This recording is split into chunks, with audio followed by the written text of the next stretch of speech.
do Pai, do Filho e do Espírito Santo. Amém. O anjo do Senhor anunciou a Maria e ela concebeu do Espírito Santo.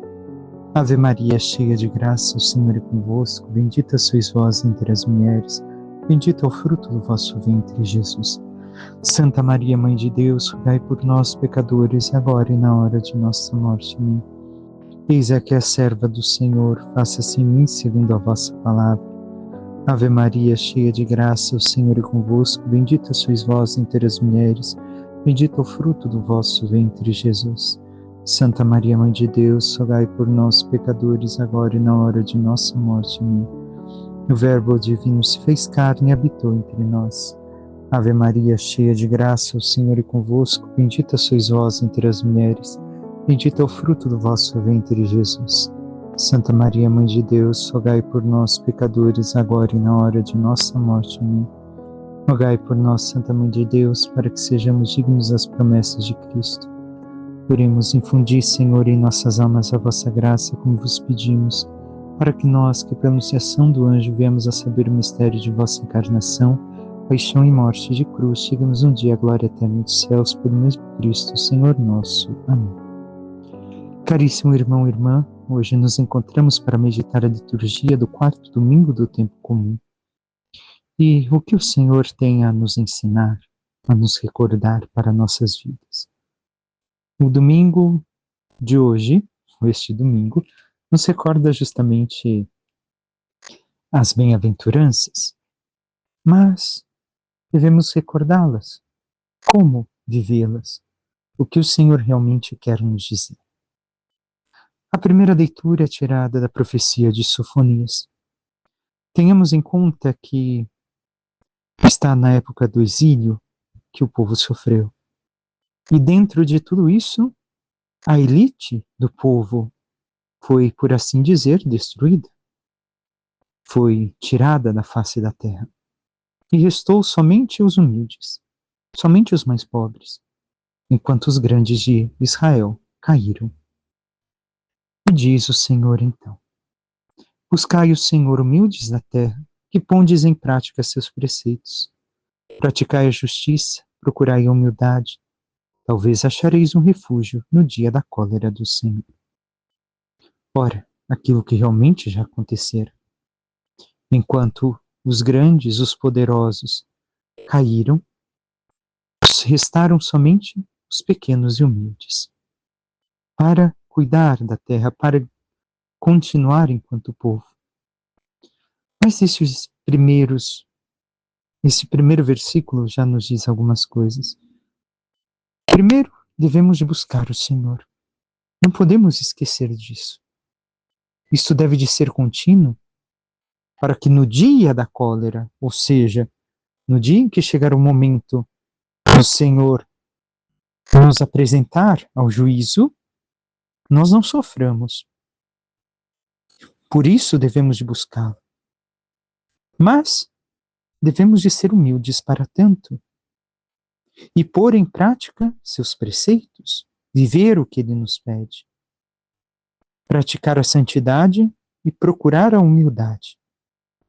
Quanto temos nos empenhado para viver estas coisas que o Senhor nos pede e que sempre retornam nas Sagradas Escrituras que meditamos?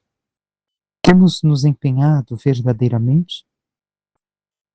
E continua: e deixarei entre vós um punhado de homens humildes e pobres. Ora, recordemos, os pobres aqui são os Anauim, aqueles que têm sua plena confiança no Senhor, não são apegados à riqueza e superaram a idolatria da riqueza. Podem até ter algo, mas não vivem em função disso. E no nome do Senhor porá sua esperança o resto de Israel. Eles não cometerão iniquidades nem falarão mentiras. Não se encontrará em sua boca uma língua enganadora. Serão apacentados e repousarão, e ninguém os molestará. Assim vemos o que ocorrerá. Caminharão no caminho da santidade, sem iniquidade, sem mentira, e repousarão no Senhor. E nós temos vivido desta forma. O Salmo, no seu refrão, nos recorda a primeira bem-aventurança que hoje nos é colocada. Felizes os pobres em espírito, porque deles é o reino dos céus. E continua o Salmo: o Senhor é fiel para sempre, faz justiça aos que são oprimidos. Ele dá alimento aos famintos, é o Senhor quem liberta os cativos. Vemos que o Salmo nos recorda a fidelidade do Senhor. Sempre Ele é fiel. Sempre continuará sendo fiel. Mas nós, o quanto permanecemos fiéis a Ele? Passemos ao Evangelho. Hoje, escutamos o capítulo 5 de São Mateus. Para entrarmos no contexto, recordemos. São Mateus nos apresenta o Sermão da Montanha. Por quê? Porque é na montanha que Deus se revela. Então, São Mateus nos mostra justamente o como Jesus se revela, Deus que se revela ao seu povo. Mas também, recordemos, São Mateus faz um paralelo entre Jesus e Moisés. Moisés, quando nasceu, as crianças foram perseguidas pelo faraó.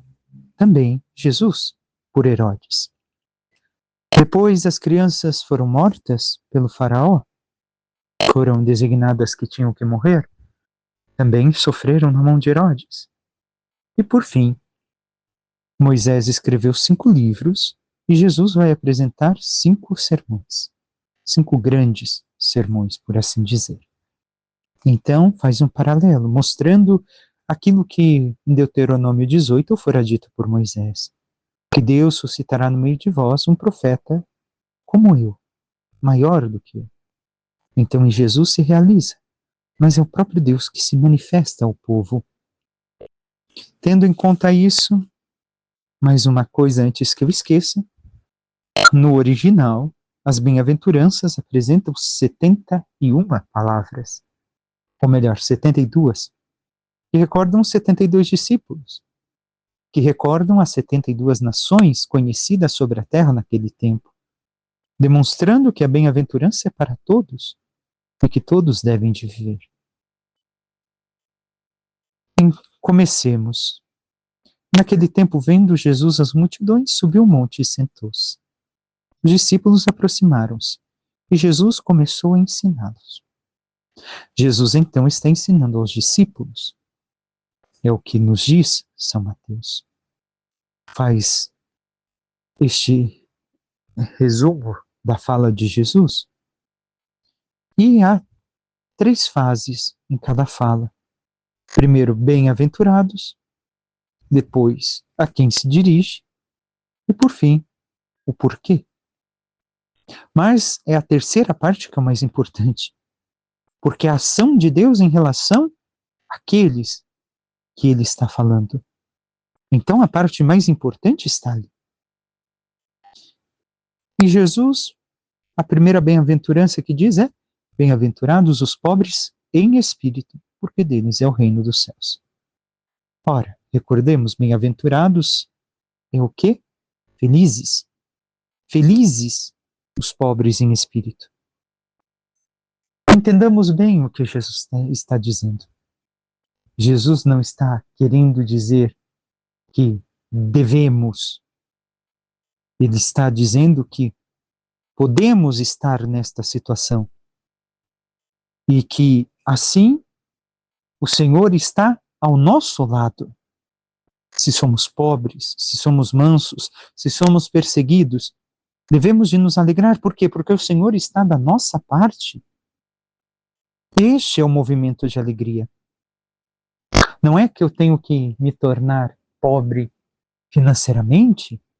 Se Deus concede a alguns a questão de ter para ajudar os irmãos, a questão aqui é de viver a pobreza em espírito. Então voltemos a cada uma das bem-aventuranças.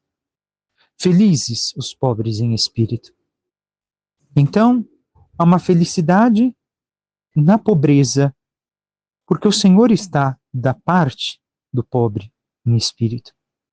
Mas o que é o pobre? É humilde. É aquele que se desapegou de todas as coisas.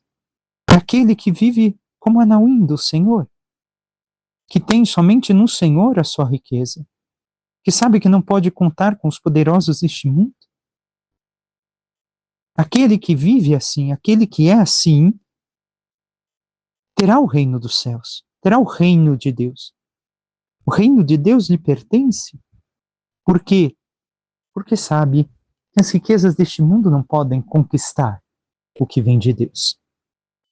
Mas nós, se vivemos, se podemos estar passando por esta situação, somos realmente pobres em espírito. Depois, bem-aventurados, felizes os aflitos, porque serão consolados. Ora, não é que Deus quer que estejamos aflitos, mas se estamos passando por isso, humanamente, tenhamos em conta que o consolo chegará. Porém, vejamos também do modo que podemos viver a aflição.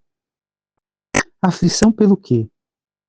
Por ver como o mundo caminha distante de Deus. E vejamos, os santos viveram todas as bem-aventuranças, foram pobres de espírito, foram agora, o segundo que escutamos, aflitos. Quando viam, ontem mesmo celebrávamos Dom Bosco, que teve a visão das crianças no inferno, e que se afligiu ao ver tantas crianças, tantos jovens se perdendo e se condenando. Esta aflição, se nós vivemos esta aflição por conta daqueles que se perdem, até mesmo de nossa perdição, por caminharmos distante do Senhor, por não sermos tão fiéis quanto devíamos ser, então, o que acontecerá? Seremos consolados. Não porque nos afligimos, mas porque trabalharemos para que isso mude. Não basta, eu estou aflito porque o mundo está caminhando no pecado distante de Deus, mas o que eu faço para mudar? Aquilo deve de me mover em Deus, me ajudar a Deus a realizar. E Deus nos consolará.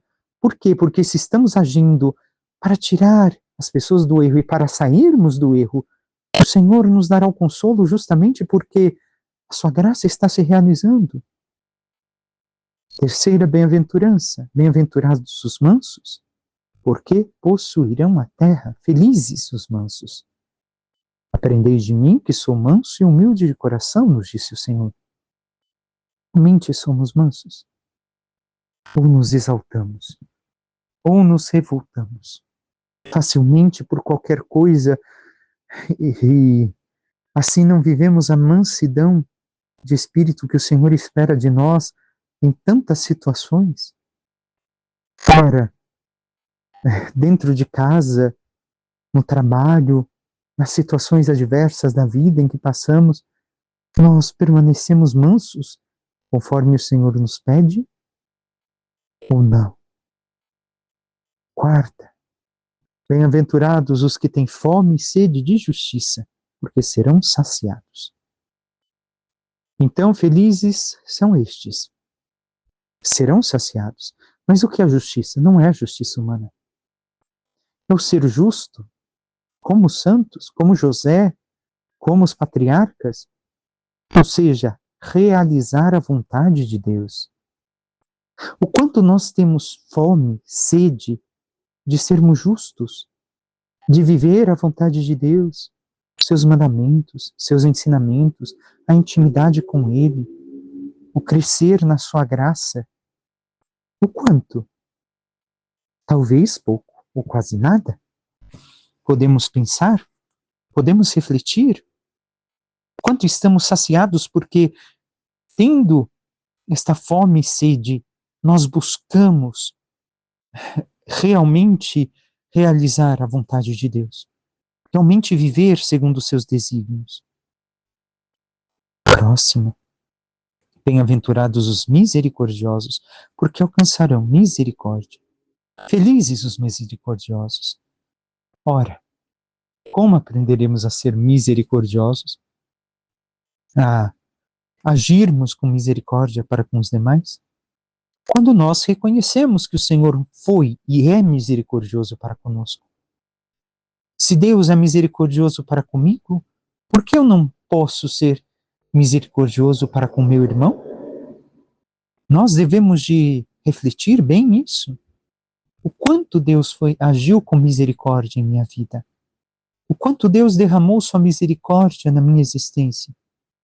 E o quanto eu dou desta misericórdia para meus irmãos e irmãs.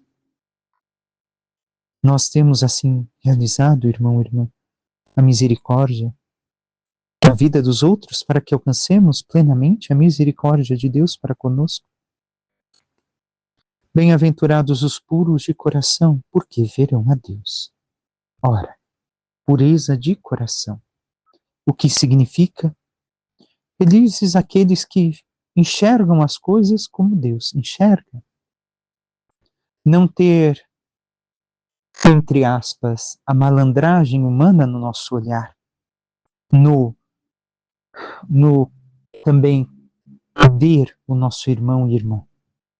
Como muitas vezes, por diversas situações vivemos, já julgamos de certo modo e o nosso olhar já tem um certo prejuízo em relação às pessoas, ou ainda um pré-conceito, não do preconceito como colocamos em relação a certas situações, mas já criamos um conceito que a pessoa é assim, a pessoa vai agir daquele modo, a pessoa vai me ferir.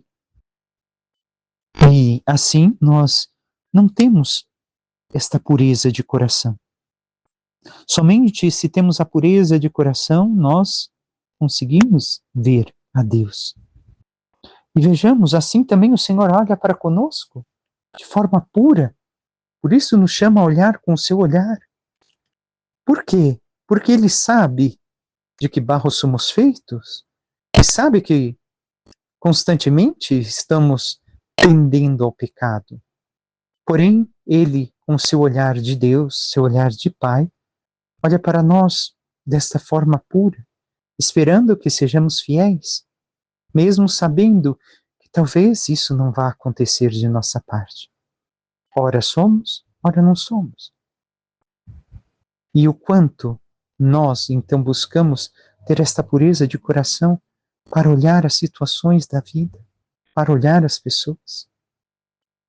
Bem-aventurados os que promovem a paz, porque serão chamados filhos de Deus.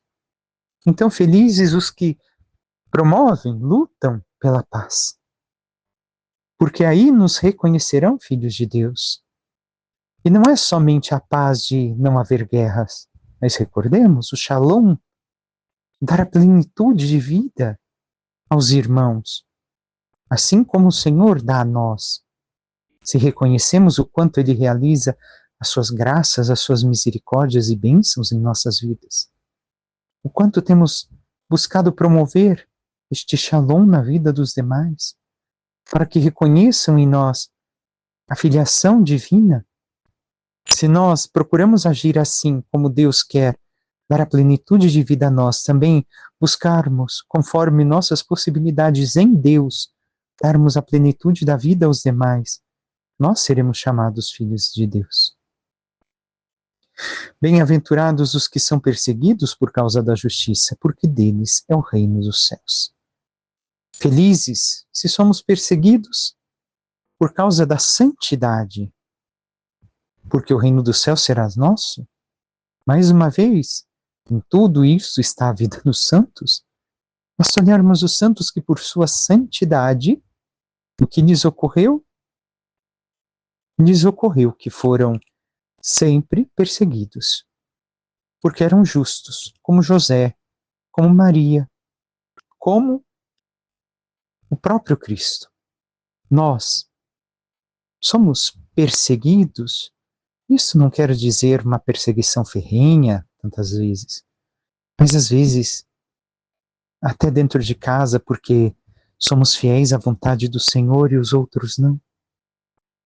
Não nos sentimos melhores, mas com humildade percebemos, espera, estou sendo fiel ao Senhor e por isso estou tendo que passar por esta situação? Olhemos os mártires, olhemos todos os santos. Quanto foram perseguidos por buscarem a santidade. Mas nós podemos dizer que também estamos sendo perseguidos por buscarmos a santidade? Ou somos perseguidos por outros motivos que não este? Se não, não seremos dignos do reino dos céus. Por fim, a última bem-aventurança, que retoma a primeira e resume todas as demais. Bem-aventurados sois vós, quando vos injuriarem e perseguirem, mentindo, disserem todo tipo de mal contra vós por causa de mim. Então Jesus, é claro, felizes vocês serão quando forem injuriados, perseguidos, caluniados, difamados, maltratados por causa de Jesus. Nós realmente temos anunciado o reino de Deus, anunciado a Jesus a todos com nossa vida, com nossas palavras, ao ponto que passamos por essas situações pela nossa fidelidade ao Senhor? Porque encerra o Senhor dizendo: alegrai-vos e exultai, porque será grande a vossa recompensa nos céus. Assim foram os santos. O problema é que nós não queremos passar por isso. Quando chega, murmuramos, reclamamos, não somos gratos ao Senhor, porque estamos passando tudo isso pela nossa fidelidade a Ele, pela sua graça em nossa vida. Vejamos, irmão e irmã, os santos, uma vez mais, quantas vezes falaram mentiras contra eles e foram condenados à morte por causa disso? Quantas vezes os difamaram e depois se provou que tudo aquilo que fora feito era mentira? Recordemos Padre Pio de Pietrelcina, que fora até afastado do povo por um tempo, porque lhe acusavam de coisas que não eram fatos reais. E assim podemos olhar tantas outras situações. Mas nós permanecemos fiéis e nos alegramos, porque ao final, no reino dos céus, a recompensa será grande? Ou nos entristecemos? Vejamos, olhemos o que realmente traz a nossa felicidade. As coisas desta terra, a felicidade a Cristo, a fidelidade a Cristo. Por fim, a carta aos Coríntios, São Paulo nos diz: considerai vós mesmos, irmãos, como fostes chamados por Deus. Pois entre vós não há muitos sábios de sabedoria humana, nem muitos poderosos, nem muitos nobres. Vemos São Paulo falando do povo de Corinto, uma cidade grandíssima, onde um pequeno número se converteu ao cristianismo, e neste pequeno número, poucos sábios de sabedoria humana, poucos poderosos e poucos nobres. E aqui também está a falar a cada um de nós, São Paulo. Nós não devemos de nos preocupar somente com sabedoria humana, somente com o poder, somente com a nobreza. Na verdade, Deus escolheu o que o mundo considera como estúpido para assim confundir os sábios. Deus escolheu o que o mundo considera como fraco para assim confundir o que é forte. Deus escolheu o que para o mundo é sem importância e desprezado, o que não tem nenhuma serventia, para assim mostrar a inutilidade do que é considerado importante. Então vemos o quanto o Magníficat de Maria realmente se realiza. Derrubou do trono os poderosos e exaltou os humildes. Então Deus escolheu primeiro o que diz São Paulo, o que o mundo considera estúpido, porque no fundo estes que pareciam estúpidos eram que não eram sábios. Mas aqui não é somente uma questão humana. Vejamos, o mundo continuamente considera estúpido quem vive a fé. O mundo ainda hoje considera estúpido quem busca a santidade, porque bem vemos ao nosso lado, o mundo hoje quer viver ainda de diversões, de prazeres, prazeres de todos os tipos, de riquezas, de nobreza. E, no entanto, aquele que vive o contrário, aquele que busca a Deus, aquele que se abandona nas mãos de Deus é considerado estúpido. Mas Deus confunde os sábios deste mundo. Porque mesmo se nós somos considerados estúpidos por todos eles, se estamos fiéis a Deus, a verdadeira sabedoria está aí? O quanto vivemos da sabedoria verdadeira? O quanto somos fiéis ao Senhor? Depois, o segundo ponto que disse São Paulo, escolheu o que o mundo considera fraco para confundir o forte.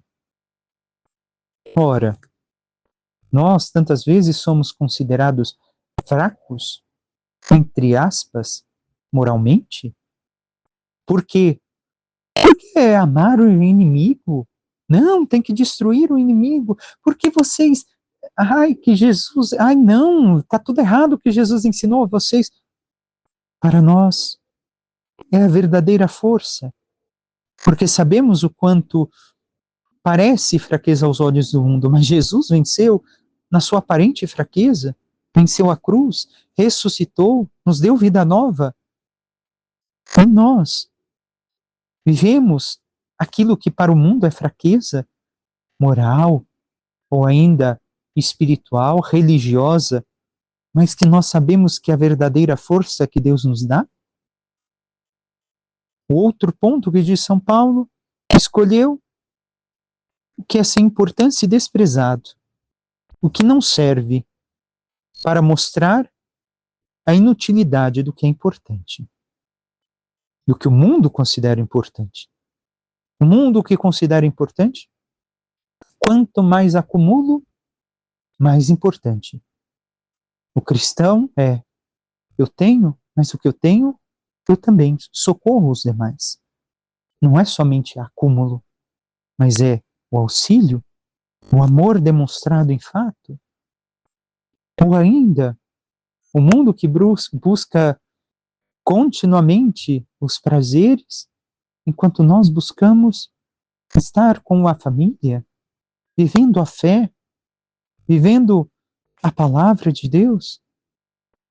No entanto, o que é mais importante? Para o mundo, os prazeres. Para nós, a família e Deus. E assim, sucessivamente, poderíamos colocar tantas coisas que o mundo hoje coloca como inútil, mas que despreza, mas que na verdade é o que tem de mais precioso e que o mundo não sabe dar valor. E encerra São Paulo nesta mesma coisa, dizendo, para que ninguém possa gloriar-se diante dele. Então nós não podemos nos gloriar diante de Deus. Por quê? Porque tudo o que temos é graça. É pura graça divina. Bem, se eu sou inteligente, se eu conquistei um emprego, Deus me concedeu esta graça. Não tenho que me gloriar. Mas porque eu fiz a minha parte. Mas se Deus não permitisse que hoje tivesse saúde, tivesse essa situação, não estaria vivendo isso. O quanto vivemos, irmão e irmã, o gloriar, dar a glória a Deus ao invés de nos gloriarmos. Segue São Paulo, é graças a ele que vós estáis em Cristo Jesus, qual se tornou para nós da parte de Deus sabedoria, justiça, santificação e libertação. Para que, como está escrito, quem se gloria, gloria-se no Senhor. Nós nos gloriamos no Senhor, porque dele vem nossa força, nossa capacidade de realizar as coisas, nossa saúde, nossa família, tudo aquilo que passamos de bom, é dele que vem, e nos gloriamos nele ou nos gloriamos de nós mesmos. Nós devemos de olhar e pensar muito bem e vivermos a humildade que nos pede toda a liturgia de hoje. No viver em Deus, no viver seus ensinamentos, para encontrarmos a felicidade verdadeira. Peçamos à Santíssima Virgem Maria, nossa Mãe, que interceda por cada um de nós e nos ajude a cada vez mais buscarmos escutar o Senhor em profundidade, para que assim, vivendo o caminho que Ele nos ensina da felicidade, a felicidade verdadeira e não aquela alegria passageira que o mundo nos dá, possamos caminhar com humildade na santidade, vivendo tudo aquilo que Ele nos ensina, para que assim mereçamos um dia a glória dos céus. Louvado seja nosso Senhor Jesus Cristo, para que sempre seja louvado. Por intercessão da Santíssima Virgem Maria, São José, seu castíssimo esposo, e todos os santos e anjos de Deus, desça sobre vós, vossas famílias, e tudo o que vos pertence, a bênção do Deus Todo-Poderoso, que é Pai, Filho e Espírito Santo. Amém. Um santo e abençoado domingo a todos.